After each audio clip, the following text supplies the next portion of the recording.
Good afternoon, everyone. We're ready to start our next session. I wanted to thank everyone for attending the 220 Sunstone Digital Symposium. This is session 375, titled Mormonism and White Supremacy, American Religion and the Problem of Racial Innocence. I just got a message, so yeah, we started. So the question and answer, there's already a lot of questions in the chat window.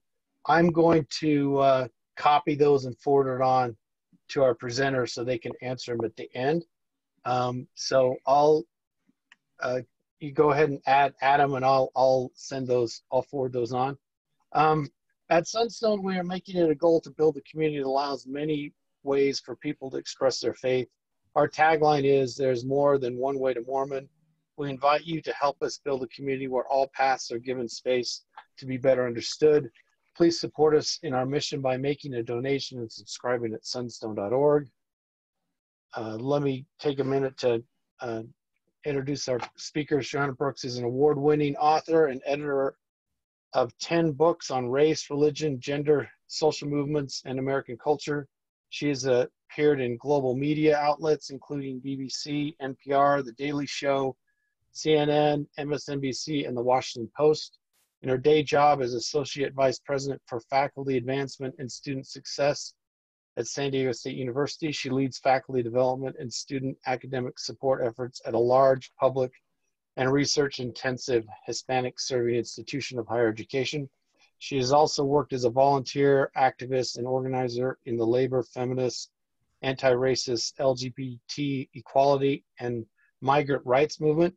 She holds a PhD in English from the University of California, Los Angeles, and is a proud fourth-generation Southern Californian. Marissa is an Associate Dean of Diversity, Equity, and Inclusion at the University of California, Irvine, and the author of The Color of Money, Black Banks and the Racial Wealth Gap, and How Other Half Banks.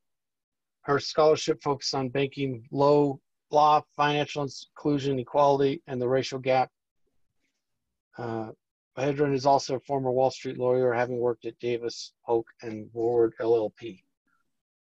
I might have had the wrong information there, so I apologize. I think the information was given me was switched out, so you may have to just correct me on this after I'm done. Anyway, we'll turn the time over to you. I will forward you those questions. Thanks again. Thank you. And we should say, Marissa, I'm so excited. I am so excited. I'm so excited. I read this. So let's just get started because there's so much to discuss. I read this book literally the day it popped, right? I downloaded it on my Kindle. I have it in print, and I read it that day, and then into the night, I could not get enough. It was just so well done. And so thank you, because I think you're amazing. So you know that. You know I love your work. So everyone needs to read her books or her books. Thank you. Her books. Anyone who hasn't read this should read this book, but I want to dig in right now because there's so much to discuss. So I want to start with racial innocence, and I want to use your words here, if possible.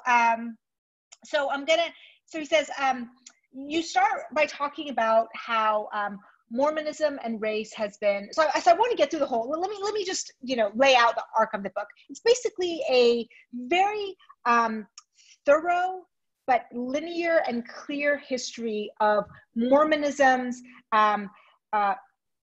dealings with race, right? So it is with blackness, more specifically. Right. Yes, with blackness, and also how that ideology has shifted over time, and she contrasts that with what is going on in the nation, but really keeps a straight focus on the church's own dogma and doctrine, and how that shifted over time. The central sort of point here is I want to just touch on two things, and then I want you to explain more. So in the beginning, she says, we can start with the way American Christianity teaches its white practitioners about what it means to be good or moral, or how it rewards the goodness, right? Christianity takes as a central theological concern sin and redemption. And then she talks about how we talk about, sin and redemption in the church, but specifically she says, the option to believe that one is innocent, morally exempt of systematic and pervasive anti-Blackness is a privilege among, by, and for the benefit of American whites. And she cites to Baldwin's Fire Next Time, which I think is just brilliantly done here, but the whole Fire Next Time is worth rereading hundreds of times. But here she says, this is Baldwin, they are in effect, and he's talking about Christians, not Mormons, they are in effect trapped. Talking about white folks. White folks, white Christians, they are in effect trapped in a history which they do not understand, and until they understand it, they cannot be released from it. And I think that is the promise of this book for Mormons. So tell me what more about racial innocence and what you hope that this book accomplishes for members. Thank you. And so at the core of this book is an idea about how Mormons have excused ourselves, white Mormons specifically, have excused ourselves from taking responsibility for the priesthood ban and for the larger structures of systematic anti-Black racism that the priesthood ban symptomized, right? Because that was the tip of the iceberg, right? And I use our history because Mormon people, the LDS Church, has this egregiously segregated institutional history. We stand out from most other American Protestant churches, if you consider us in that group, in terms of having formally segregated who can be ordained on the basis of race. All denominations in American Protestant history have been effectually segregated pretty much, except for Pentecostalism. But we were among the few, like to say, we're not even just going to create a separate one down the road and segregate physically. We're going to, within our church, refuse to ordain Black folks. And so we stand out for that. And so we become an important story to understand, but we're also part of this larger story of American Christianity and how it has been interwoven with white supremacy virtually from the beginnings.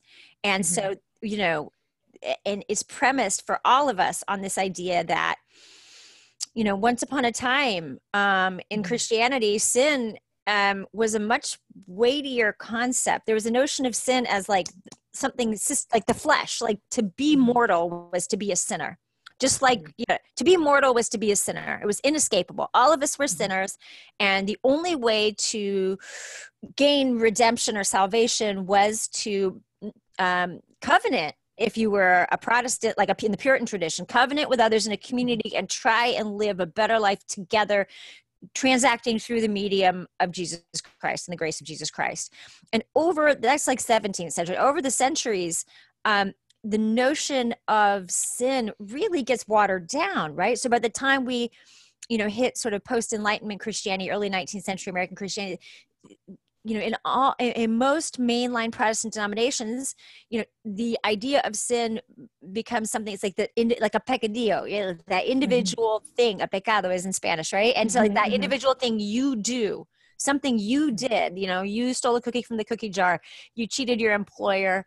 You looked at your neighbor's spouse. You did that, and therefore, Christianity then serves as this transactional space. Where you make right for something you did. And why this matters so much to race is we see, because, and I defer to you here, Marissa, knowing you're a legal scholar, right?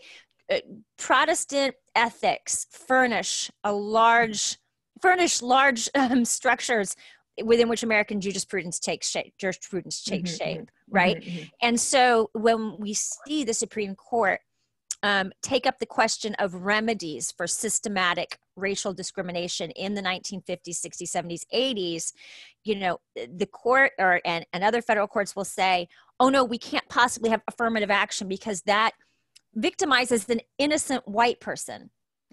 And that notion that one can be innocent of a systematic wrong derives from this very shallow notion of moral innocence that a post-Enlightenment Protestantism gives us. Because just like the older Christians would have said, we are born into sin. It's a mortal condition that structures our lives here that we have to work together to get out of. Our understanding of race now is about the same. We are born into racialized societies, into massive structures of power that determine life chances. And, you know, it's not like I'm a racist. Like, of course, we are all part of racist systems. But to say, like, I'm a racist and I must do better misses the point of the vast structural advantages conveyed on people by virtue of being born white. And so the question is, how has religion served to bolster this completely watered down, facile understanding of what racism is and what changes have to take place for it to stop killing people, right? You know, how has Christianity contributed to that? And how has Mormonism contributed to that as well for all of us? What happens when we go to church, when we go to our faith spaces and we're told, you're good if you do pay your tithing, don't curse, wear your shorts to your knees. And we have church spaces that have no tolerance, no capacity for addressing massive structural sins and harms. And that's a problem. And over decades and decades and decades, we've excused ourselves from those moral conversations. What's even worse, we've excused ourselves even though we've been active perpetrators of that in our own church spaces. Right. So I want to actually take it in two different chunks here, because I think the post 1964 era, what Mormons do as the country shifts is fascinating. So I want to get to that, because I think there's a lot there that is specific to Mormonism, but also I think pre sort of Brigham Young, there's a lot there, you know. So Benjamin Park's book, The Kingdom of Nauvoo, makes this claim, which, you know, I read right before yours, that Mormons, if anybody, kind of could you know, understand the cause of abolition, having been kind of thrown out of the federal government. And he does link the Mormon pioneers, you know, collective struggle against discrimination, which it was, to that sort of early abolitionist strand that was in Mormonism. But of course that changes in Brigham Young. So I want you to kind of drill down into that era and how did we go from early, and I think you and Benjamin Park differ on the meaning of those.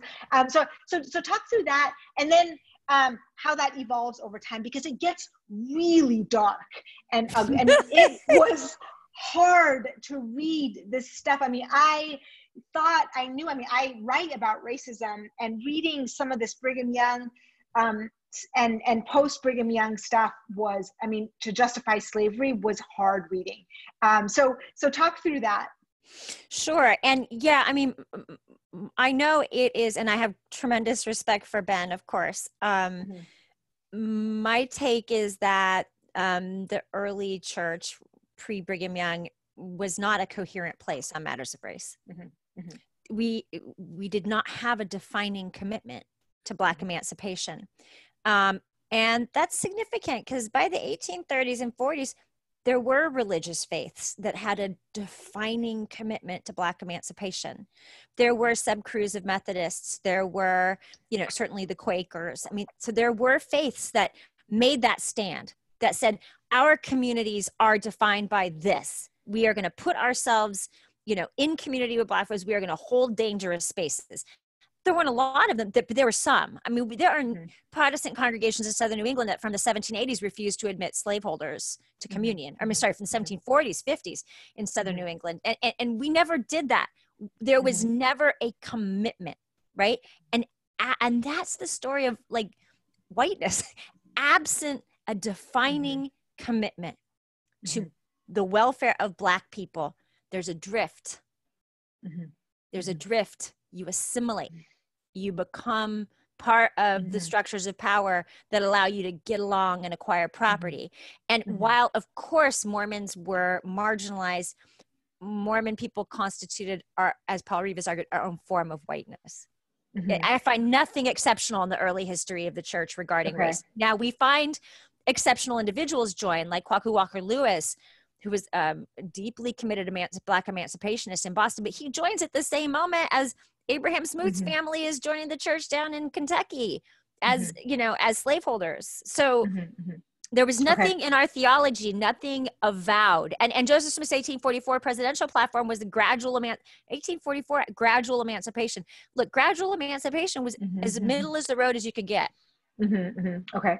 So I don't see it. And so I'm not surprised. And, you know, this is not surprising. Joseph Smith was all over the place. Systematic theology didn't happen for Mormons until the turn of the century. It didn't. And so, you know, we're all over the place. And then what Brigham Young does is he pulls into place, he organizes a theocracy, right? Before we have a systematic theology, we have a theocracy. And the backbone of that theocracy is a racially and gendered, a hierarchical priesthood. And that's it. It's the territorial. Why was that necessary, right? So, I mean, so I think what's fascinating is that Mormons did in small, you know, a studyable sort of history, what American Christianity did over time is like, we need slaves because slavery is cheaper than paying labor, whatever the economic reasons were. And then we're going to use the strips and scraps of our dogma to create this theocracy or theology that justifies it, until it doesn't, right? Because the American Christian churches do split on this, but there is in the South a sort of, you know, white man, you know, God created the white man to be capital, and then it goes into like scientific Darwinism, and we use different theories to justify the things, you know, the racist hierarchy, but there was a specific Mormon theology of race that is sort of created in parallel. So talk through that. What was that about? And the book doesn't go quite as early into that as it could. It's a study of the book is a study of missed opportunities. The book is a study of how these institutional structures of discrimination came into being. But if we look at like early Mormon theology on race, I think there's some things that set us up to generate our own distinctive brand. I think the Book of Mormon as a distinctly American text with an overarching concern about peoplehood and belonging and racialization, that sets us up. Although, you know, remember the Book of Mormon is about indigenous people, ostensibly not people of African descent, you know, North African descent, I should say it is. But, you know, and so we have some elements in early Mormon theology that can be mobilized in the service of something fully racialized. But why Brigham Young flips the switch is very curious. And, you know, I think it has to do less with anything specific about Black people than it does about his desire to consolidate power and among property and powerful white Mormons. So, for example, Abraham Smoot was like Brigham Young's core group of, you know, he was out sending news, the Federal Army's coming, he's defending Brigham Young. Brigham Young wants him to come here, wants him to become a power broker, wants him to help build this territorial theocracy. And Smoot was a slaveholder. Now, he didn't hold a ton of slaves. He held like a very small number of slaves.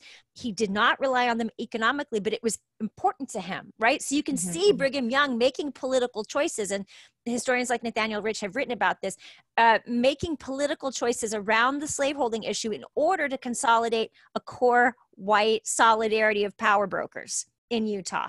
And yeah, that's the thing. So slavery is legalized in Utah Territory in 1852. Black folks in towns like Cedar City and Fillmore, these towns vote into their city charters exclusion of Black franchise, so, you know, from the beginning. And it is almost as much to keep Black folks out of the territory, like Oregon did, right, as it is to amass a captive African labor force that just wasn't a part. We enslaved people. We enslaved Native people. We enslaved indigenous people. So, you know, that's it. And so I see really like Brigham Young's white supremacy is truly a white supremacy, and Black people are almost abstract to it. Now that's a problem in itself, but his white supremacy is not premised on, you know, a daily definition against a captive caste that's present. Yeah. But there is like some specificity to it, right? So this, you know, this Brigham Young passage where he's like, you know, he's talking about Africans, right? In the kingdom of God on earth, a man who has African blood in him cannot hold one jot nor tittle of priesthood. Now I ask for upon earth they are the true eternal principles, Lord Almighty. So he says, in the kingdom of God on earth, the Africans cannot hold one particle of power in government. They are the subject, the eternal servants of residue of children, and the residue of children through the benign influence of the Spirit of the Lord. So it's very you can hear this, but you can, these are all of this Marissa, is said already in early American Protestantism. None of this is special to Mormonism. It's all recycled. of that's said from the beginning. And it's all a matter of what each leader chooses to emphasize. And so there is no systematic theology. In fact, we find B.H. Roberts, which was really one of the worst discoveries in the book for me, when he's trying to— know, because I thought he was a good guy. I don't know why I thought that. Because he was like, I don't know, he was an autodidact and he wrote a lot of things and he thought, he was a really interesting guy.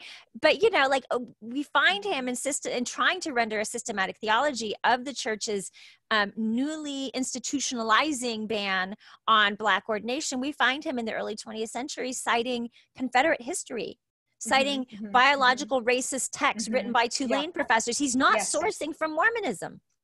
He's sourcing justification from secular sources. We don't have a coherent theology on race. We have scraps of this and that, but what we have is a motivation to consolidate white male supremacy, to secure this territorial theocracy, and that drives everything. And Black folks are the object. You know, dominion over Black folks is one of the defining characteristics of that power formation. Yeah. So, I mean, it's interesting, right? B.H. Roberts, I remember learning in BYU that he was like pro-evolution. And then in some research I'm doing right now, just actually looking at the way that Darwinism, you know, like the scientifying of racism in the early 1900s. So B.H. Roberts seems to be picking up on that strand, which was, I think, underexplored. These were the scientists, like they were really, really prominent, you know, anthropologists and scientists who were actually creating these maps of the races. And anyway, so Well, I mean, racial classification goes back to Linnaeus in the 18th, like Swedish, like, you know, you look back at the origins of our biological classification system, and they are they are creating genus and species for race back in the 18th century. I mean, which you know, is crazy for a science that doesn't and really believe in that, right? But we don't believe in, like, we believe in Adam, right? Supposedly, right? So but see, and that's again the thing. Like, there's not necessarily. I think we overestimate the theological coherence of the Mormon past. People were all over the place. And that's what made it an interesting place to be. It also made it a challenging place to be, which is why these politics of fealty, politics of, you know, obeying authority and nodding and listening and selling out your Black brothers and sisters in order to affirm Brigham Young, in order to affirm John Taylor, in order to affirm the subsequent prophets of the church who also changed their minds and sold out Black testimony and upheld the priesthood ban that had no foundation in doctrine. You know, that was a marker that you belonged more than any sort of theological coherence. It was that accession to power that marked you as belonging. It still does, right? So I think that is where, gosh, I could read 3 more books from you in that post 1950s era. So I actually want maybe. Oh yeah, let's talk about that. Yeah, because then you actually fuse in a way that I had to read like 3 times apart on the Osmonds, right? I did not grow up with the Osmond as a basis for my, but knowing that they were so infused, but the way, so talk about like white female virginity and racism, and the way that the Osmonds were used as this wedge issue in America. I mean, that part just blew my mind. And if you can bring in like this modern, what do you call it? What's happening right now with the human trafficking as a response to Black Lives Matter, that would be the cherry on the cake for me. But just put a pin in that. We'll get back to it. Yes. Well, I look, that's an old story. I think it was it Gayatri Spivak who talked about not wanting to hear from white men about white men saving brown women from brown men. Like, this is not, like this is a really interesting moment in history for us to suddenly get interested in liberty of people of color.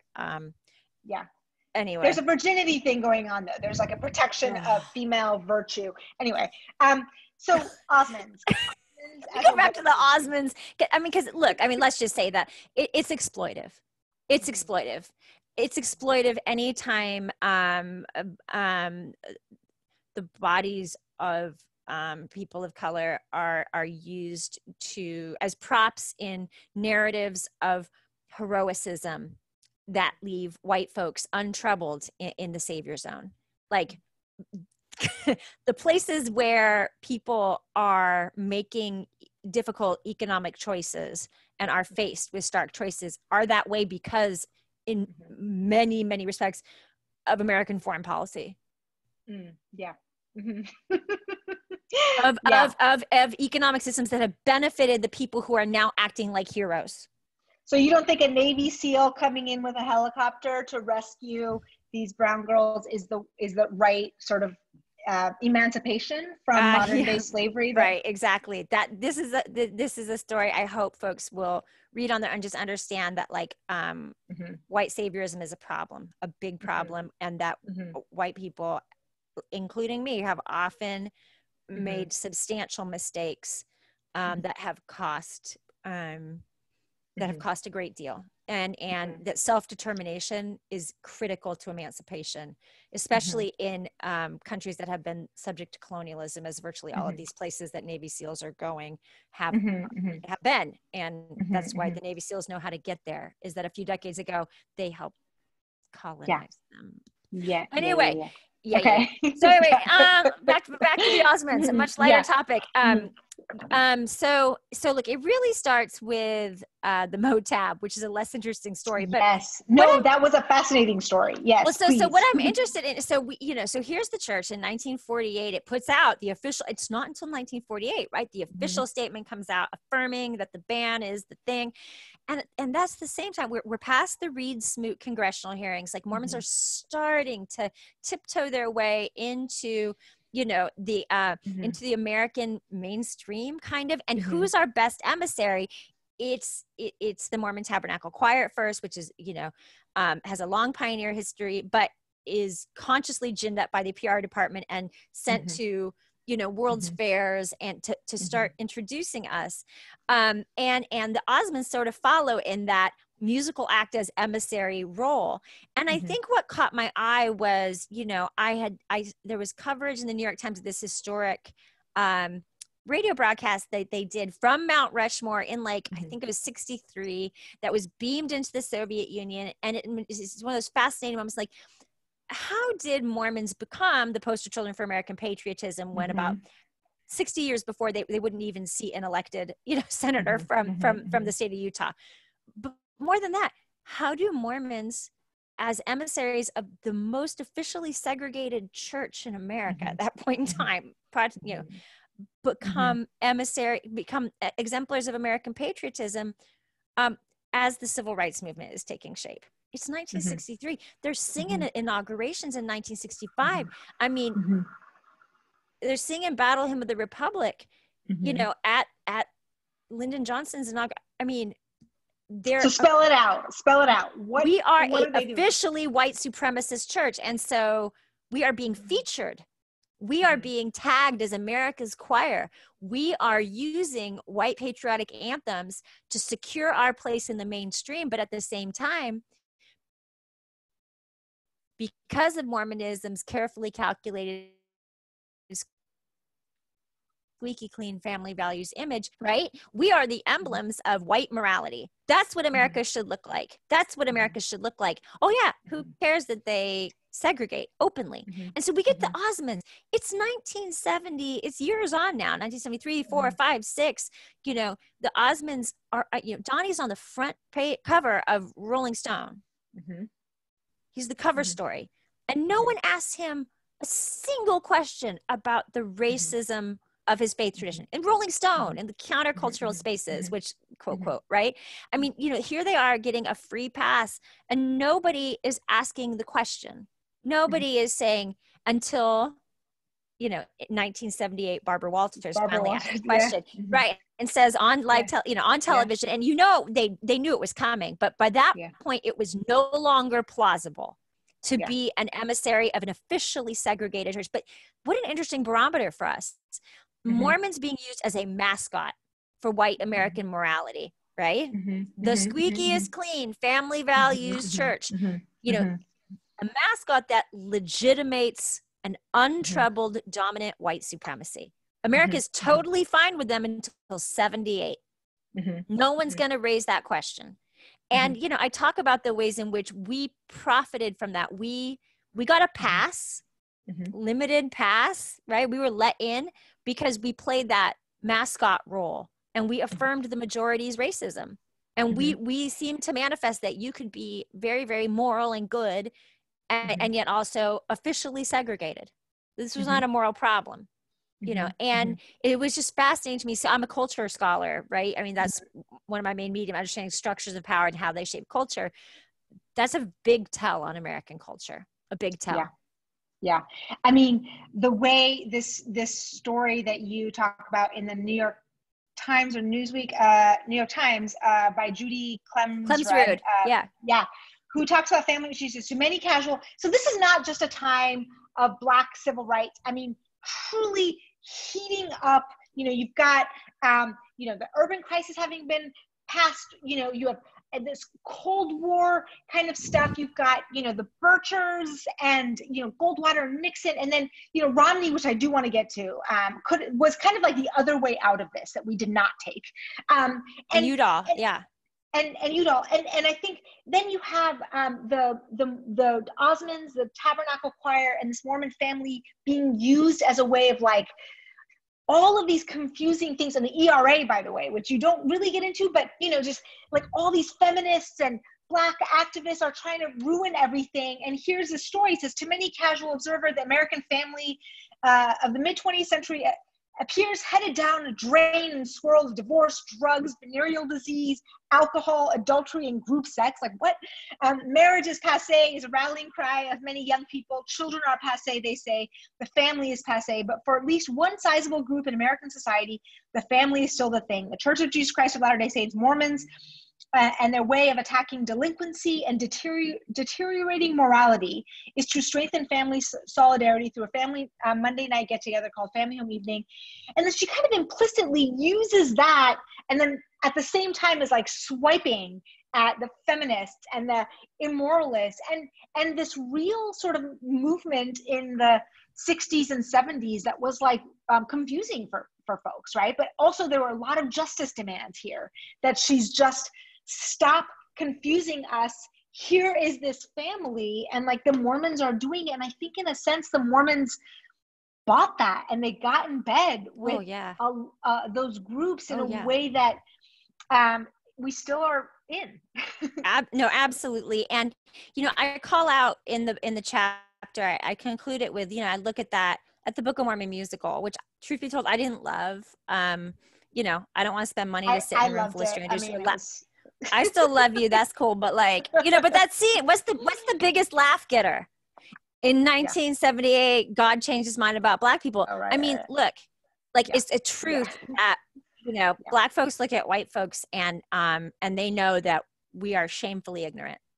Yeah. Because we don't even wrap our minds around privilege and the differences in standards of living that obtain in this society. Mormons are triple that, right? Like the world knew we were being used. We were being used as a mascot to provide a comfortable alternative fantasy of an untroubled morality free from the demands of justice, right? We were used for that, and we let ourselves be used. And, you know, I think there's a letter from George Romney who said, like, look, it's really worth supporting the Mormon Tabernacle Choir so that when our young missionaries are out on the doorsteps, it's a little easier for them to get in. I mean, there was a bargain. There was an unspoken agreement that as long as America would let us, the quiescent white supremacy of the mainstream. And that was a transaction. And whiteness is fueled by these kinds of transactions where we agree not to speak up, not to call out, not to hold ourselves accountable to justice demands in order to pass and reap the rewards. That is pretty much what the definition of whiteness is. And we did it. Yeah. So I want to go back to George Romney though, because I do think George I mean, in my book, I wrote a lot about the Nixon White House and how just doggedly anti, justice demands of the civil rights they were. And someone, I quoted some New York Times columnist saying something like, Nixon's White House is like 12 guys named Clyde, like, Southerners, and George Romney, right? So George Romney is like this standout figure. And the way that, I mean, I studied George Romney's letters to Nixon, these private letters, and he's so convinced that if he just, explains to Nixon that Black people need, the federal government to do something. I mean, George Romney's a committed civil rights, he gets that, like he says, the white suburb is like a noose around the Black ghetto. White society created it. White society has to fix it. This is George Romney. So he writes these letters, but they're so naive. Like, Nixon gets politics. He's like, I did this whole Southern strategy. I am not about to do integration. That's the whole promise. And Romney doesn't get it. And Romney gets pushed out of that Nixon White House. And I think there is that naiveness. Like, you're kind of pointing out one sense of naivety. But then there's like the George Romney, people call him a zealot, but because he just didn't get it. Like, you don't understand that the Southern strategy is the way that the Republican Party is going. Like, you're being dense, Right. And then of course there's Ezra Taft Benson, who launches the Birchers and calls Martin Luther King a communist. And there is some real dark stuff there, right? And that gets smuggled into the White House under the guise of, through Nixon, through Reagan, and Ezra Taft Benson does a lot of that. So there are these two guys strands. Coexist, right? These guys coexist. And that's fascinating because it shows how, in one of the chapters I trace out, again, this is a history of missed opportunities and a history of people who of ways it could have been otherwise, right? And George Romney is one of those paths not taken, right? So because there was no space in an authoritarian 20th century modern LDS church for an open deliberation about what the priesthood ban was doing to us, what it really, where it came from, why it had institutionalized. There was no serious theological reckoning with that. So you have this whole sub rosa underground of people like Romney, people like Udall, people like Juanita Brooks, people like Eugene England, who they always knew. Lowry Nelson always knew it was wrong, always were embarrassed about it. And part of it's because it institutionalized so late. It really was not formally announced as policy until 1948.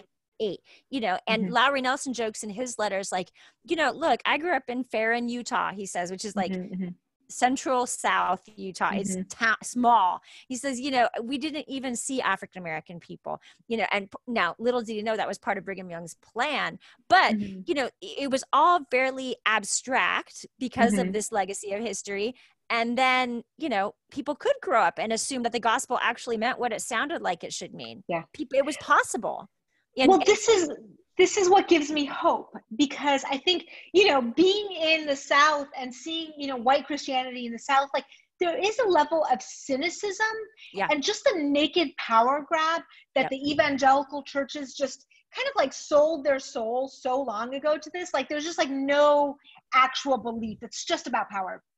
And Mormons, because of this naivety and this earnestness in belief, there is that innocence, but there's also this sense that some of the reformers that you talk about, yes, there's a position of class and entrenchment. I love how you say there's pioneer Mormons who can say stuff. I always felt as a convert Mormon, not actual real Mormon, that keep your mouth shut on this stuff, right? You talk about the social contract, but there are people who are legit generationally Mormon who have that standing to say, call out, I was in the pioneer or whatever, and so I'm going to call you on this. Right. So I do think there was a sense Trump, of course, that election night where I stayed up naively hoping maybe Utah would go third party. I mean, like not I Hillary, know. but like, I I don't know. know, Evan McMullen or something like that was kind of a dagger. Anybody. Yeah, anyway. Well, and this is the fascinating thing with Mitt Romney, right? Mitt, I mean, yes. and like, so here we are. So, you know, and this is the struggle for the heart of Mormonism. And I am a hopeful person too. And I believe we have to tell all the hard stuff. You know, I joke with my sister, it's like, pull it out of the closet, put it on the lawn and hose it down. Let's see exactly what it is. Yeah. Let's not be foolish. We've made some very poor choices. Let's not be naive that there has been a profound institutionalized structural anti-Blackness in Mormonism, that it's had political effects, economic effects, effects on real people, effects on real lives. But at the same time, there are these messy strands of otherwise hoping. And at every instance along the way, there have been people who've known better. And so what does that mean? Those of us who are raised to dare to be different, those of us who are raised to choose the right, those of us who are raised to know that kindness is critical.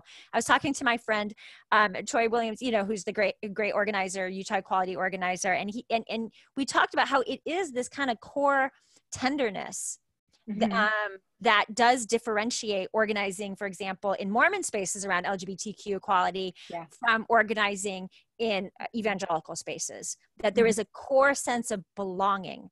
You know, now, you know, the trouble is, you know, until more of us have, you know, gay kids are born into white Mormon families all the time. Right. You have to, because our society has been so segregated, you know, it's not often that Black kids are born into white Mormon families, although it happens, you know, and so that the coming home of the church's legacy of anti-racism, you know, as a terribly legacy of racism as a terribly destructive legacy, that coming home is something we have to, those of us who are white and Mormon, have to do for ourselves personally. We have to do that work. We have to take it upon ourselves to say, it's not just because my kid was born gay that I care about LGBT equality. It's because Prop 8 was wrong. It's because it was an assault on human dignity.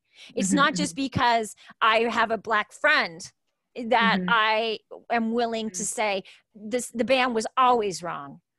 It's because it demeans me. It demeans my faith. It demeans my testimony to say that that was ever okay. And that's the martial, you know, strain of Mormonism, that old Brigham Young theocracy that got even sharper when we kind of had to face down the federal government to survive and learn to abide lies and hiding and all that. It's that defend the leadership at all costs thing that keeps us in chains. Yeah. It keeps us in chains. Yeah.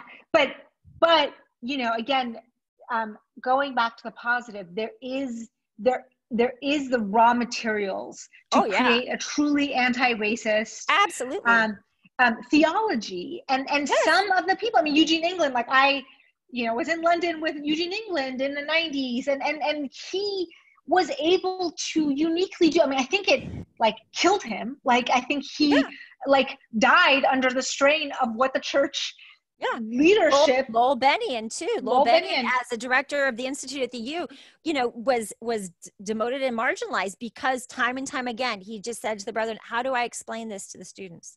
This makes no sense. And it does, I mean, Mayor said it does take a toll on white lives as well. And that's something that we know that James Baldwin and others have told us forever, that white supremacy demeans white people.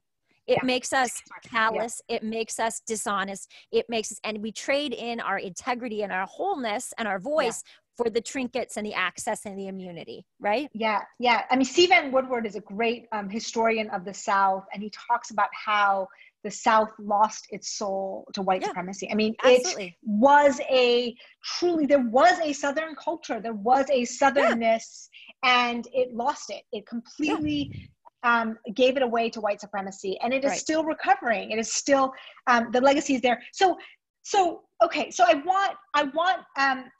want to get to the questions, because there are a few that I think are really worth exploring, but one of the questions, and I guess I'll start with this because this was going to be my end, is has the church ever addressed this? And the answer I think is no. But what would a church addressing it look like? Yeah. And I try not to ever make demands on, you know, it's not my business. I'm a scholar. I would say though, that a fantastic place to start would be for the church to conduct, or for Brigham Young University to conduct a thorough external review of the religion department at BYU, which has done more to propagate and institutionalize anti-Black racism than almost any other organ of the church. It is bought single-handedly. It right? is shameful. It is shameful. And I say that as a scholar. Mm-hmm. They are not scholars. They do not undergo peer review.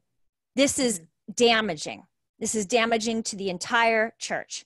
So that the religion department at BYU should undergo external review. We know that copies of some of the worst racist speeches by Mark Peter Snows were passed around in typescript form into the 80s, 90s, and aughts in the BYU religion department. They believe they are the secret keepers of the secret truth, which is an anti-Black racist truth that is the essence of the gospel. And it's shameful. And, you know, I also look at BYU again, you know, I'm a college administrator, you're a college administrator. What would happen if a church-sponsored university with a dozen buildings named after people with very troubling, you know, racialized histories convened a campus-wide conversation, brought in the best Mormon and LDS scholars in the country, and had the conversation for as long as it took to get it right? Use its massive resources. And don't invite me. I know I can't go to campus. That's fine. But like, I mean, yeah, invite Patrick Mason. Let's sit down and reason one another together and model for these amazing young people who are going to be the future leadership of the church, how you deal with damaged legacy without shame, using the tools of both your faith and your profession, your scholarship, your discipline to work through to truth. Instead of always hiding. And can you imagine if BYU did those things? They said, we're going to have a conversation for as long as it takes. We're going to show young people what inquiry really means. That would be amazing. And tear down the department. And change the buildings and support the Black Students Union that's calling for the names, the human names of these buildings to be removed. And, you know, I would like all of their tuition to be paid as well, because I've seen what happens to students of color who are activists. They catch a lot of help. They catch help. So let's make sure their tuition's paid and their books are paid for, and not a finger is on them. They need to be taken care of and protected, not by rescuing white people, but by institutions that owe them that. So anyway. And there are some good scholars there right now doing this work. There are. Michael and Steele, Eric. Rebecca. Rebecca Schweinitz. So really, you know, good, Jessica Priest. Anyway, so people are trying to fight this thing, but it is, as I worked at BYU, and it is not a institution, unlike the one I work with and the one you work with, that where the faculty have a voice. Truly, I mean, that's arguable in ours, but it is much less so at BYU. It does feel like the priesthood is still. And that is a legacy of shame. That's shame. When you feel that there is something you cannot say about our shared history, our shared experience as LDS and Mormon people, that's a legacy of shame. That's a legacy of the anti-Mormon oppressor, right? That's a legacy of everyone who tried to make us feel bad for belonging to this movement. And that needs to be set aside as rubbish, because it's standing between us and the fullest realization of what Zion could be. Yeah. Okay. I want to get to this question because this one kind of hits me in the heart, and so I'm going to selfishly says, you claim that the church has used multiculturalism to manage racism. I think the church uses conformity rather than multiculturalism. Can you comment? You know, and I will say, like, I have been on billboards and brochures, and I'm like ethnically ambiguous enough to be a laymanite, you know, and I have graced, you know, my ambiguous face on a lot of this multiculturalism stuff until I was just like, no, I'm not going to do it. And I had take it down, you know, as a faithful member, you know, then. And there's an interesting theme that there's, I mean, I think this is writ large, like American society, but how does the church, you know, how does conformity and multiculturalism work in the church? And you do kind of touch at the social contract, but I want you to explain that a little bit more. Sure. And I really welcome this question as a good one, because of course it is important that people to whom this faith is important see themselves. It's important. It's important that the art that's in our foyers has a melanated Jesus that's actually faithful to history, not a Norwegian Jesus. You know, it's really important who speaks and who is pictured speaking, and you know, that's important. But that's not sufficient. It's not sufficient. Structural change right? Is what the work of opposing racism and dismantling white supremacy, that's the work. It's a beginning to restructure representation or to diversify representation. The next step would be to look at the institutional structures of power. You know, we have not desegregated in any respect the leadership hierarchies of the church. And we have not, I think the question of resources, because I'm a good structural, you know, I'm a structuralist. The church would, in order to combat white supremacy, would have to come clean about its finances, 100%. It would have to show where it's invested its money. Has it invested its money in causes and corporations that have excluded or harmed Black and brown people? You know, there's a lot of church leaders, you know, for example, the example I cite is, you know, Merrill Bateman, right? He was the general authority over West Africa for a while. You know what his day job was, Marissa? No. He was an executive for M&M Mars Candy Company. How come he knew West Africa so well? Right. Because of the exploitation of the chocolate industry in West Africa. The global expansion of the church has been scaffolded on imperialist corporate interests. It's been that way ever since missionaries wrote on looking at the structures of domination that have scaffolded the growth of the church and making a full accounting of that, and then divesting from any interest that contributes to, you know, compromised lives among Black people. That's what I'm talking about. So it's, I don't even care if you're on a billboard. That's great. I want to see more people like you, you know, but it's not enough. So I have a more cynical take, because I do think that multiculturalism, and I've seen it in the university context. Of course. I think that using diversity is becoming a new way to uphold white supremacy. Like, I think it's easier to diversify, put different faces on, and maintain that structure behind, right? Because it's not real power. Your face on a billboard gives you nothing. It just allows a whitewashing, so to speak, of the background white supremacy. So I do think there is a way that, you know, using those stories of conversion does lead to conformity. So in a way, multiculturalism and conformity kind of work hand in hand in some ways, in that, like, you can have a brown face. In fact, we welcome your brown face, but then, like, this is the playbook for that brown face, right? Yeah, like, you're right. You're right. And that's a common critique in academic circles, you know, people in ethnic studies, you know, it is understood that multiculturalism is a strategy. It's a cover. Unless it's accompanied by deep, abiding structural change. And you really usually can't do that without looking at resources. Okay. This question on, let's see, hold on. Reverence. I thought this was interesting. And I don't know, it says, how does the current practice of reverence, you know, do something for white supremacy? Well, yeah. I don't know. Yes. I talk about that a little bit in the book, although probably obliquely. So, you know, there is an aesthetics of white supremacy, and there's an aesthetics of white Christianity. And you notice in white Christianity, you know, these spectacles through it. If you think of churches, not just Mormonism, but all churches as a technology for the production of racial innocence. Okay. When we go to church, how is our innocence telegraphed?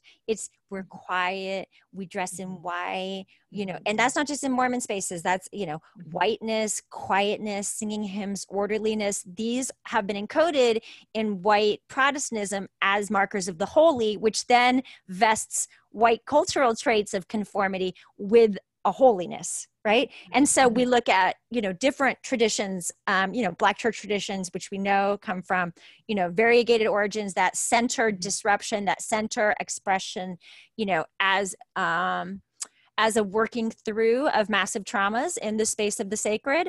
And that's a radically different aesthetic. So yeah, I think you're right. Reverence, you know, cry babies cry. Break the reverence. No, it's not just babies, but like, yeah, no, you're right. I don't know. I mean, I hadn't thought about that before. I had thought about how reverence, you know, I have my own anti-reverence thing, because I feel like reverence is often used as a weapon, in a way that is, you know, it's never, you know, when I look in the church context, it's never that a reverence talk has made me feel good. It is always a reverence talk used as a way of disciplining, you know, moms of children, loud children, people who are not in the conformity space, or even like the, you know, the whatever priesthood, what do they call it, the uniform of the priesthood, the white shirts and all of this, the ways that we, or blue.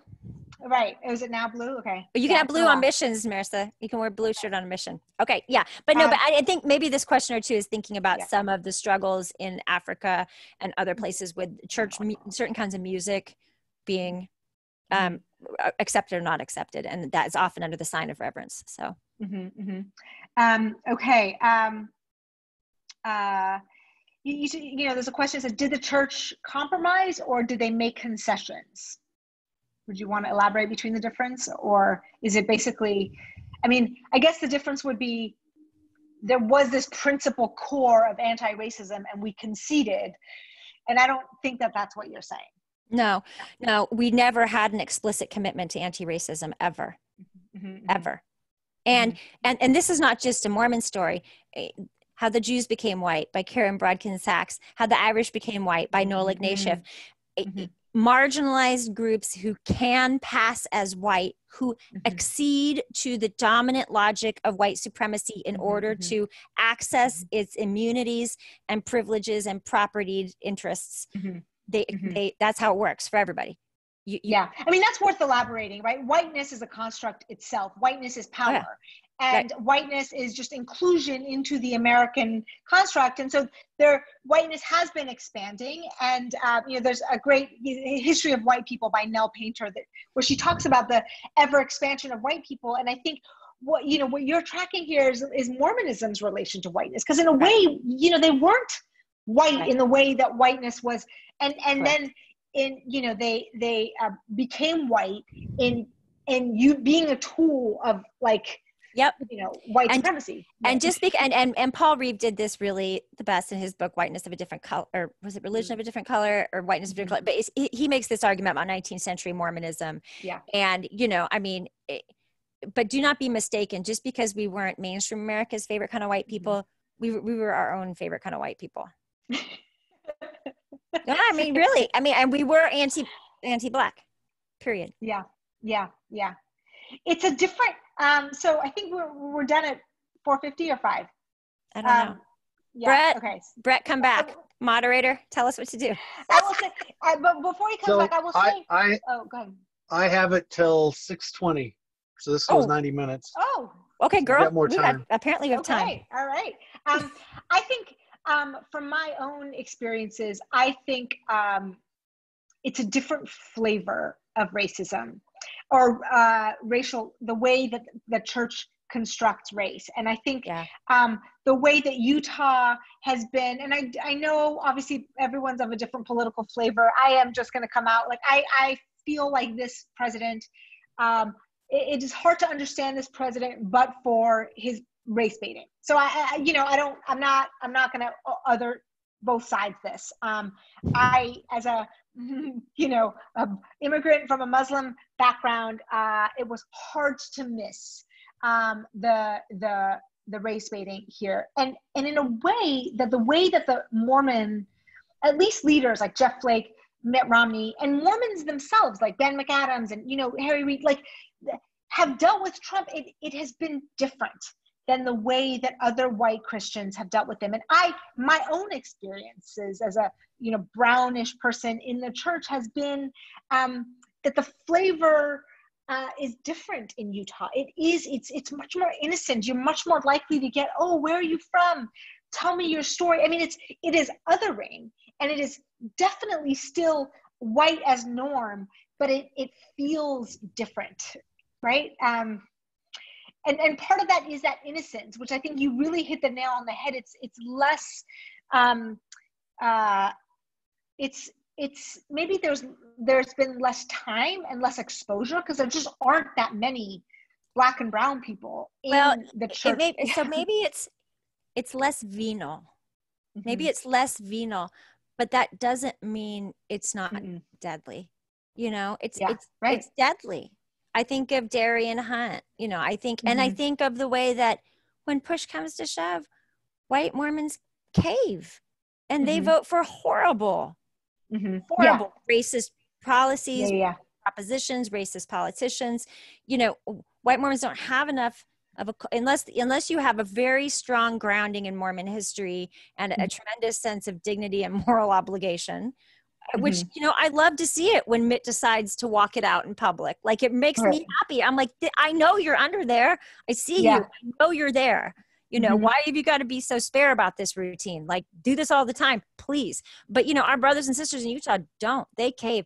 And it's because they confuse.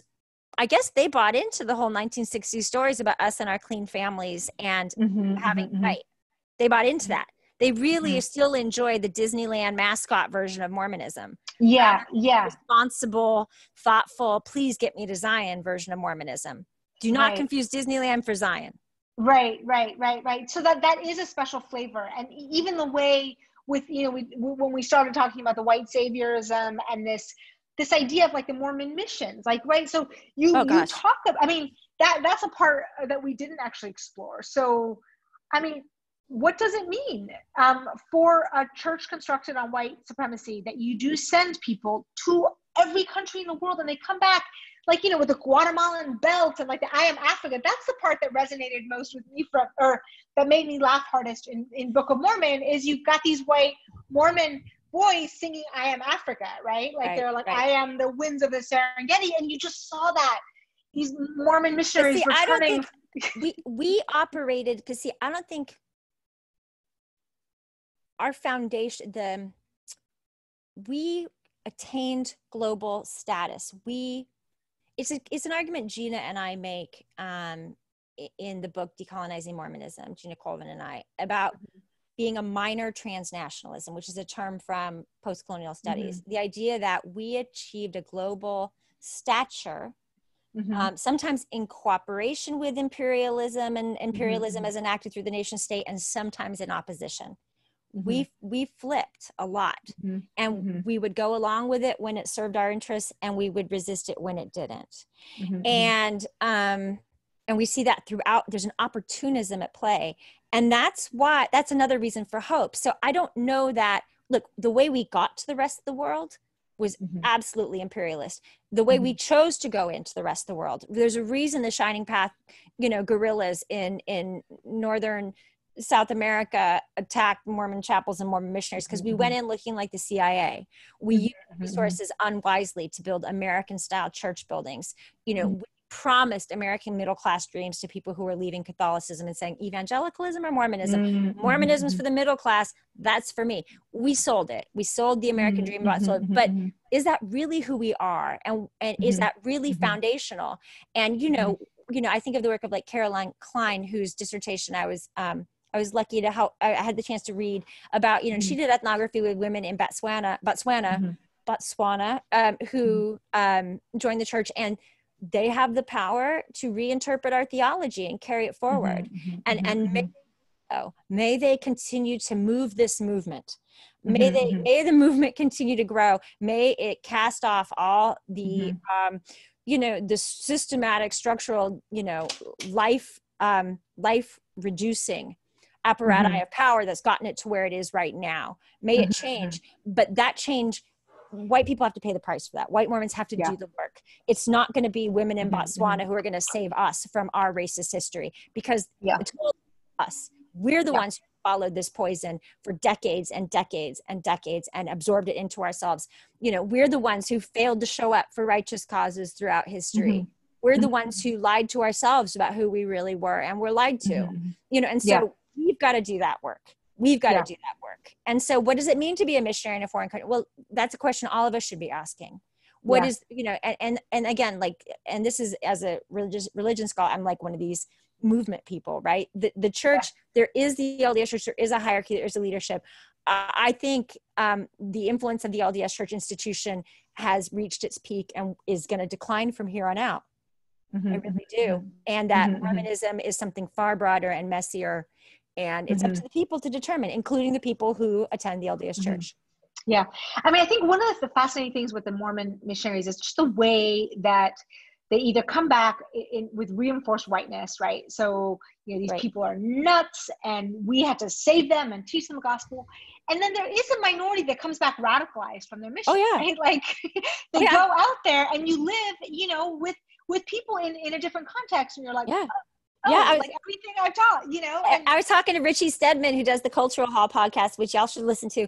And, he said that when he got off the plane for I forget where it was, I want to say Pittsburgh, when he got off the plane for his mission somewhere, either Ohio or, up in that area of the country, he saw more people of different backgrounds in the first 10 minutes off the plane than he had seen his entire upbringing in Utah. And it changed him forever. It changed him forever. And I know that happens. Yeah. I know that happens. So yeah. For the Especially good. when, I served a mission in Spanish speaking stateside, right? Because of my own immigration issues, and working with undocumented people. That's all I did was just speak, Mexican, Honduran, and the way that certain white elders from Idaho or whatever, like, first approached like the Mexican immigrants that we were teaching. And some of them, just had these hardline instincts. And then over time, it's just like changed their views on, like immigration. I don't know where they are now, right? This was there's a reason. Years ago. Utah's better for refugee on policy for refugees. But again, Blackness may be different here, right? I think of how many folks until recently, missionaries in Brazil were asked to try and discern the racial ancestry. Okay, so go through that, because I did not know this. How long ago did that stop? Say more. That was through the 70s. That was through the 70s, and it wasn't just there. It was whenever the church was opening up a new mission field, it appears. Because we find this, for example, in the correspondence between Herbert Meeks, who was president of the Southern States Mission, and Lowry Nelson back in the 40s, that led to his big fight with George Albert Smith, which led to the church-wide proclamation. The mission offices in Salt Lake are saying to LDS sociologists, "Are there any pure white people in Cuba? Because we need that." And sociologists like Larry Nelson saying, "What do you mean pure white? That's ludicrous. There's no such thing. Race is a construct. It may be the 1940s, but we know race is a construct." And like, this is ridiculous. So as the church moved into areas of the globe where, it was potential to proselytize people who were of African descent, an entire system of practices, it could form a book of its own. There was an egregious case in South Africa that really upset some people in the Salt Lake area and led to some of the 1970s activism around the end of the ban. Who would interview people on their deathbeds and try and re-ascertain and retest and re-ascertain and make sure exactly how Black or not Black people were. Missionaries in Brazil were provided instructions on how to code potential converts, but also because Brazil has a different ethic in terms of, racial intermarriage and, to look back at family photos to try and discern if they had a Black grandparent. It was a mess. It was a mess, and this is something rank and file missionaries are being asked to do. But even worse, I think, even worse than the classification gambits, which, what a mess. And I've heard from people who had to do that on their missions, and it was very damaging to them. Wow. Yeah. But, even worse than that is people my age who, and I graduated from high school in 89, I graduated from BYU in 93, who went out into the world and into the mission field with nothing to say to Black people other than, well, we of course discriminated against Black people because of the curse of Cain. How many of us have said those things to actual African-American people? And, as soon as they come out of your mouth, you're like, that sounded great in the MTC, and out here, this is garbage. Like, wow. People were taught that in the MTC. Well, but this is what. We didn't have any other explanation. We didn't have any other. I was raised with all that crud, with War in Heaven and I know I didn't serve a proselytizing mission. I served a stake mission in LA, but like, people would when they don't have another explanation, they go out with this crud, and you say it to someone, and it leaves your mouth, and all of a sudden you're like, oh no, let me walk that back, but it's too late. I've heard from Black colleagues. One more story. I've had a Black colleague, not Mormon, who was proselytized, and he said, why should I let you in? And he confided this in me, of course, because I'm the Mormon colleague. you know, why should I let you and y'all segregate? Well, it's because of the curse of Cain, and this Oh, very gosh. sober explanation. Oh, God. You know, and this is a man who got his PhD at Howard University. He looked at them, he said, do you really believe that? And they're like, well, yes. You know, and again, that Mormon innocence. And he's like, I'm really sorry for you if you really believe that, and close the door. Yeah. So Bot was responsible for a lot of that. And I want to get to him because I have personal stories with Bot. You do? Yes, I have. I will share in a second. Preach. I do want to say on the genetic sort of components of African Americans, one of the things that I think is fascinating is the churches, you know, there is this sense of like autonomy and like, I guess, neoliberal, like, you know, we can create our own, you know, path and whatever. But there's also this obsession with your bloodline, right? There is an obsession with genealogy, right? Like how many people have asked me, like, what's your, you know, whatever line, like whatever. And they're like, well, you were adopted into whatever. I'm like, what does that mean, right? And so, you know, I mean, this whole brown Jesus thing, like you can't have it both ways. You can't both all claim to be descendants of this like Middle Eastern people, and you know, Jesus is white, and like, and people who come from the world that I do are like technically, I mean, I have been in Sunday school lessons where during the Iraq war, they're like, hey, does anyone technically know where Babylon is? And it's Iraq, right? So that's why we're justified in bombing them. I mean, you know, Iran, same thing, is Babylon.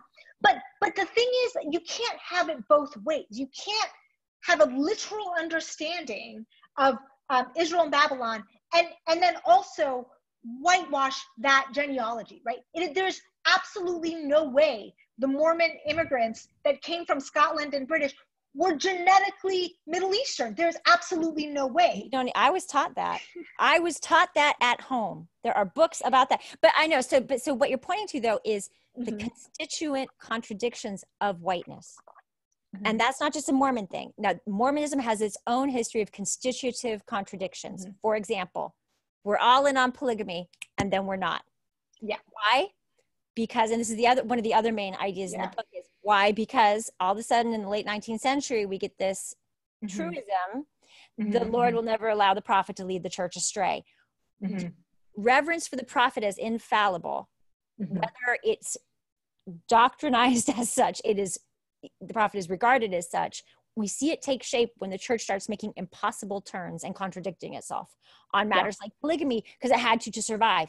Same thing with the ban. When Lowry Nelson is challenging George Albert Smith and saying, this makes no sense. Where is this in the scriptures? This is ridiculous. There's no such thing as race. This is not about Cain. This doesn't hold up to science. George Albert Smith responds with, you've been misled because you're educated. Thus saith the Lord. And if you keep arguing with me, your membership's at stake. And Lowry was like, how are you going to excommunicate me? I'm from Farron, Utah. I got nowhere else to go. La la la. You know, and he that was a beautiful story. I love that. He's a lovely man, right? And so you can have it both ways. That's the definition of whiteness, right? Where you accede to, you buy into, you say, yes, America is the land of the free, home of the brave at all costs. And I refuse to see any other truth that's right here being documented in front of me, right? Like, but it's just like this literalness.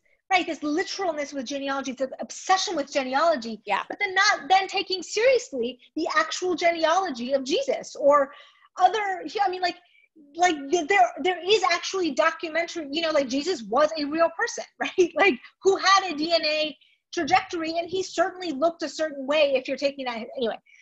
That is a whole thing. But we've been proof texting since the early 20th century. We have never gone in for the higher criticism. We've never done that in our institutional curricula. Never. Okay, so Bot and the religion department, I'll tell my story because we've got a little bit of time. So I was in the 90s, you know, BYU student, and had always had a different idea of race just from who I am and where I came from, and was really kind of trying though to be a good Mormon BYU student, and you know, multiple religion classes where the doctrine of Benson being one, the doctrine of interracial marriage was forbidden, being taught. This was in 1996, 1997, and really just like it was horrible because I hadn't heard that, but you know, whatever, like just kind of ended dating for me, which is fine, whatever. Bot's class. So I landed in his class, you know, obviously it's easy A, it is oversubscribed. This is Randy Bott, most Huge. popular Out the door. professor. You know, he does a mission prep, he does a DNC, and I landed in his DNC class, and it was just like, just a big old auditorium. And, you know, immediately within a week, I was like, whoa, this is wrong, right? So there's crude, sexist, racist, homophobic humor. I mean, and then there's this you know, a word that we have now that we didn't have then, this gaslighting, right? Where he's saying, so I am like a good person. Like I am, like I said, not dating. So I'm not, you know, like I have no sins to speak of, right? And he says things like, at the beginning of every class, if you are ever offended in this class, it is because you have personal sin, right? So it's just like this complete gaslighting. And I'm like, pretty confident in the fact that I mean, everyone sins, right? Like pride, whatever, but like, I definitely do not have like the textbook. What he's thinking of is sin. Right. So I'm like, no, this is like actually legitimately inappropriate. So I start bringing in, remember like the tape recorders that we had? So I start bringing in a tape. I talk to people around me and I'm like, this is off, right? Like there was like, you know, Mother in Heaven is like PMSing, and, you know, Black people, like just horrendous jokes that I won't even mention, but really get under, like, I am red-faced in class as a feminist, as a trying to be anti-racist. And so I start taping these lectures, and I assemble them, you know, take out like the ripest nuggets, and I take them into the dean of the religion department, who I can't remember who it was at the time. Yeah, and he is like, look, he's up for this teaching award. I can't take this seriously. I'm like, literally, like, just listen to these tapes, right? So I take in the tapes, and he does take it seriously. And the way that he takes it seriously is that he doesn't get this teaching award that semester, right? Whatever. So nothing happens. Like, I am treated like I'm like this like hypersensitive person, even though like I have documentary evidence. And then I actually talked to Bot, because I'm a good, like, I'm not going to go behind your back, because I had talked to him several times. I'm like, this feels inappropriate. Like, you shouldn't be saying these things. And he's just like, so he started premising every lecture with, someone in here is not having fun. Like, let's vote. Who wants to keep having fun like we're doing, or who wants me to do like a... Okay, that's horrifying. Yeah. So then he knows it's me, and he starts writing me these letters that are like on his, I still have them, right? These letters on his letterhead being like, please put these out. Please release these.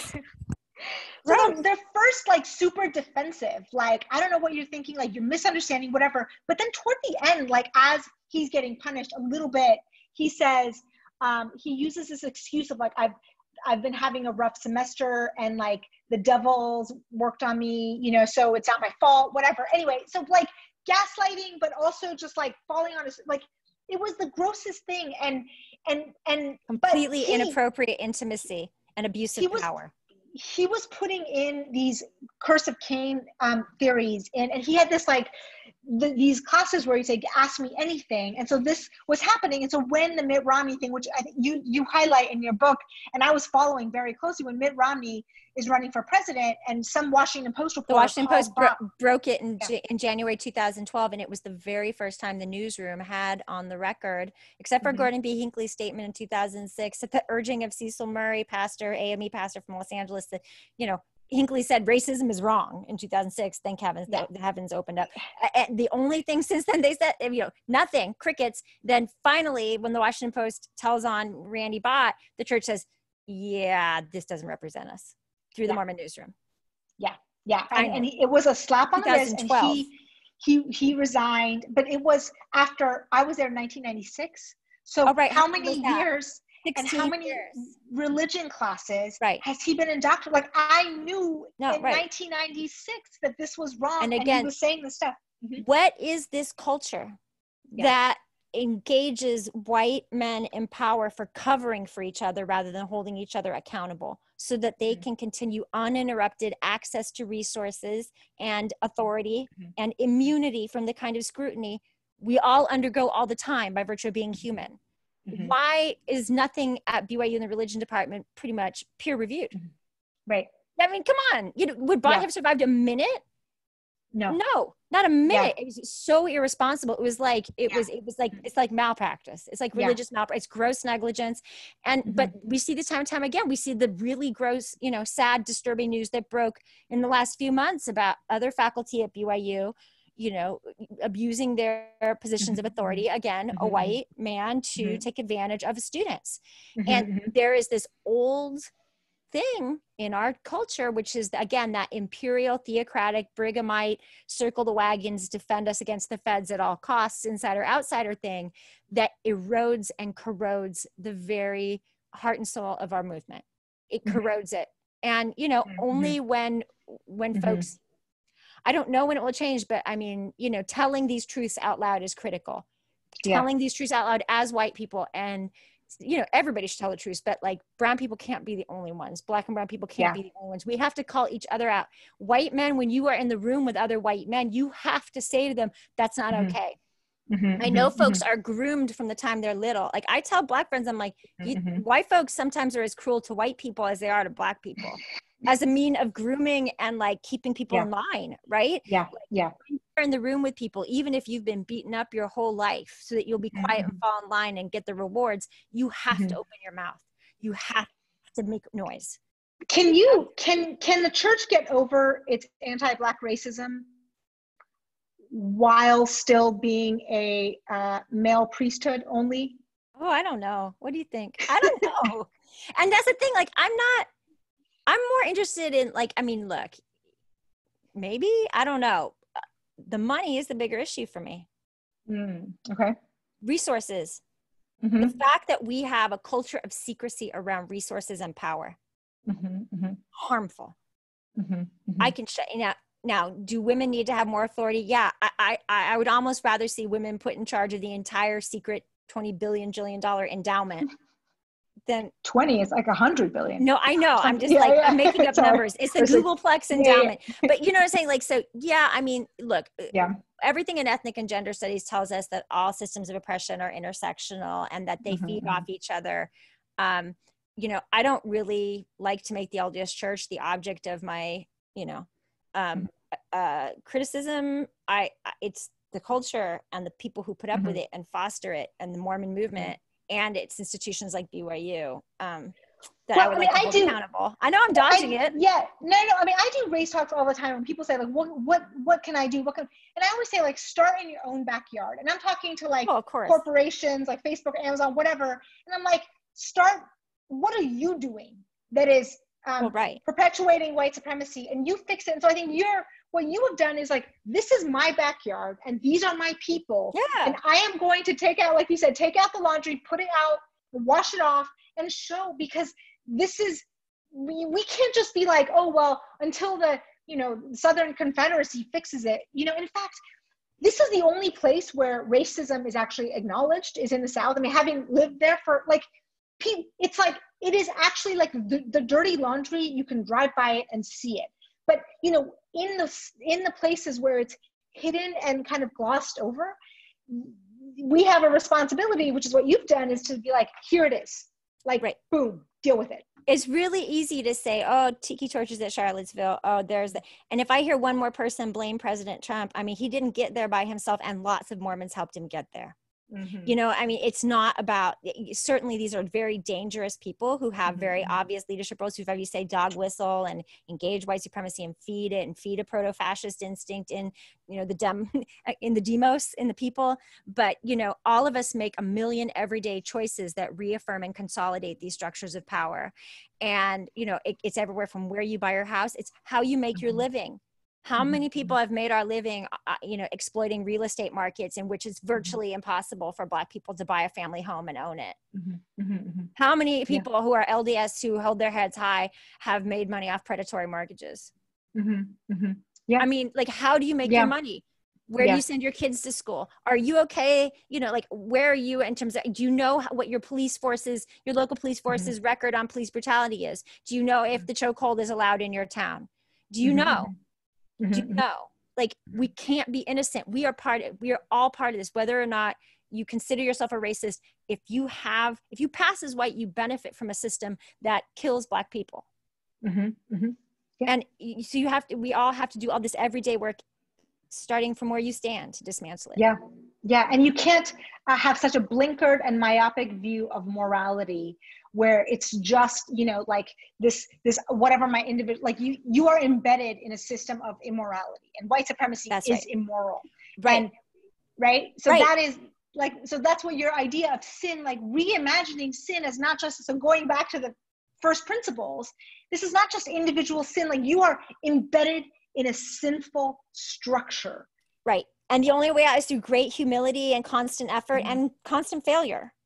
Yeah. I mean, that's, you know, that's why Christianity and Mormon theology, the same, require a savior, because humans can't dig their way out of the condition of being human without an infusion of grace, without the mediating atonement, right? We can't. Same thing with racism. None of us is going to fix this. We can only live with great humility and be extremely deliberate about our choices, because this is a matter of life and death for many, many people. Many people. Yeah. Thank you. So any closing words? This has just been profound. Everyone should get this book immediately. Right now. And, you know, it was, they didn't order enough. So it should be back in stock. You can order it, especially if you go to the Oxford UP website. I know a new printing is coming. So, but I downloaded it on my Kindle, and then I waited. So I read it, and then I waited for the hard copy to come. So it's on Kindle right now if you want to get started. I'm so glad we got to see each other, Marissa. I'm very, you know, just in catch up a bit. Everyone, you should also read her book, The Color of Money, because what she writes about wealth and the extraordinary wealth gaps in this country that are virtually, it's changed my life. It's changed the way I live my life. And we don't see structures of privilege that are all around us. We naturalize the comfort we wake up in, and we didn't earn it. We didn't earn it. And it's humbling to know that. Thank you for your work, Marissa. Thank you, my dear. This was lovely. We both survived BYU too. Can you believe it? I mean, but that's the thing. Like, that's the thing. We have hope. Yeah. There's hope. Our tradition produces people of good conscience and who really want to do better. Yeah, it does. And a lot of them right now just don't know what our history has been. And the only way there is through telling hard truths. And I believe the Mormon people are capable of it. I really do. Yeah. Yeah. It's better on the other side. Your innocence is not worth protecting. No. Just let it go. Let it go. Let it go. All right. Yeah. All right, my friend. Brett, are we done? Moderator person? We're out of time, but thank you. And I'm sure there's still a lot of questions. So if people want to connect with you with the community chat, I'm sure they'd appreciate that. So thanks again. All right. Thank you guys all for being here. And thank you, Brett. Thank you. Thank you, Marissa. Bye, honey. Thank you so much. You're welcome.